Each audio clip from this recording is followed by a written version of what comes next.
Dalam hadis, "Arhaya syaihan ma yasibul mu'min min nasab wala wasab wala ham wala hazan hatta syauqa yushakiha illa kafarallahu biha min khatayah." Di dalam pahala sakit, Imam Bukhari dan Muslim, tidaklah seorang mukmin dia tertimpa keletihan dan tertimpa sakit, dan tidak pula dia resah dan bersedih ketika dia tertimpa kesulitan atau tertimpa sakit, wala ham wala hazan, dan dia tidak resah dengan apa yang Allah beri darinya, wala hazan, dan juga tidak sedih, hatta syauqa yushaqiha, hingga duri menusuk di kakinya, illa kafarallahu biha khataya, kecuali Allah jadikan semuanya kafarah dari segala kesalahan dan dosanya. Wala ham wala hazan, syaratnya dia tidak resah dan tidak sedih. Sedih maksudnya sedih ya, nggak jadi masalah kita sedih, tapi sedihnya kita jangan sampai kita menolak takdir Allah. Kalau sedih nggak apa-apa, kita sedih, kita nangis, kita minta sama Allah, sakit minta disembuhin, kita nangis sakit sedih, nggak jadi masalah. Tapi yang di hazan ini yang nggak boleh adalah sedihnya kita. Kenapa? Karena nggak menerima dengan takdir dan keputusan Allah Subhanahu wa ta'ala. Walaham, nggak resah, hatinya nggak resah, dia sandarkan semuanya kepada Allah. Nggak banyak ngeluh. Kalau kita ngeluh kepada dokter nggak jadi masalah, karena emang orang yang pas untuk kita mengeluh. Ketika kita lagi sakit mengeluh kepada dokter, ya kalau kita nggak ngeluh, dokter nggak tahu sakit kita apa. Tapi jangan semuanya orang tahu tentang keluhan kita.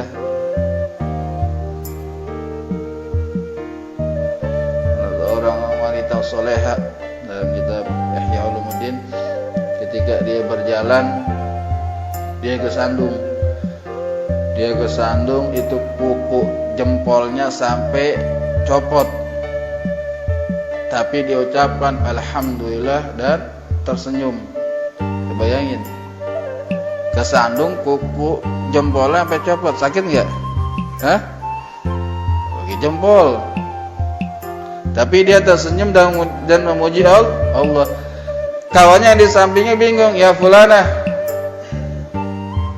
aku merasakan daripada musibah yang kau dapetik.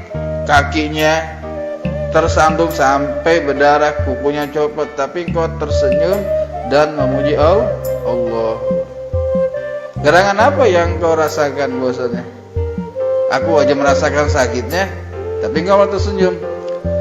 Ya, ketika aku kesandung, ada sedikit terlintas rasa sakit, tapi tatkala aku melihat besarnya pahala Allah Subhanahu wa ta'ala atas musibah ini, maka hilanglah rasa sakitku.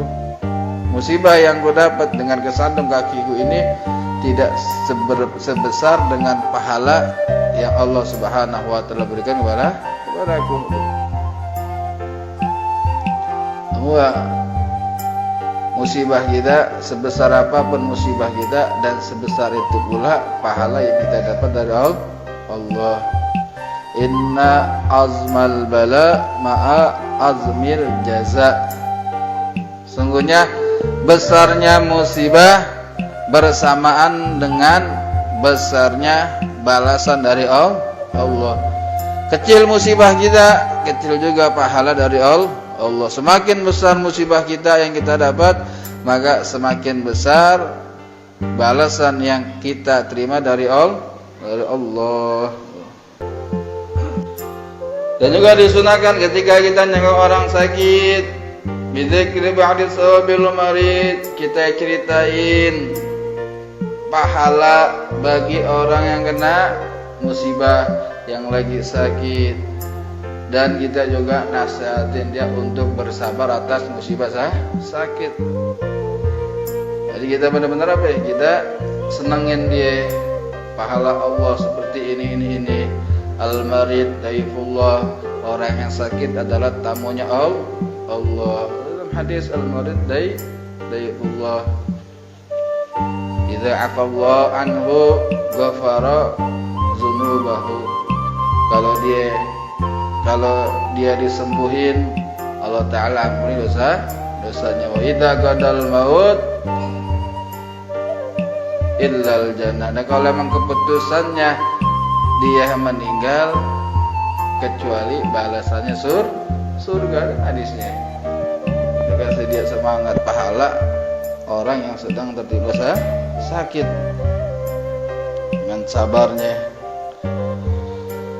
Sakit, jangan kita sakit yang berat. Hatta syaugah, hatta duri nusuk di kaki kita, ya sakitnya nggak seberapa, maka kita sabar, maka itu semuanya adalah kafarah sebagai penebus dosa-dosa kita. Syaratnya kalau kita sabar, kita sakit sabar, walaupun sakitnya hatta syauga yushikuha, hatta duri menusuk kakinya, ya sakitnya nggak seberapa, dia sabar, itu semuanya kafarah sebagai kafarah penebus daripada segala dosa.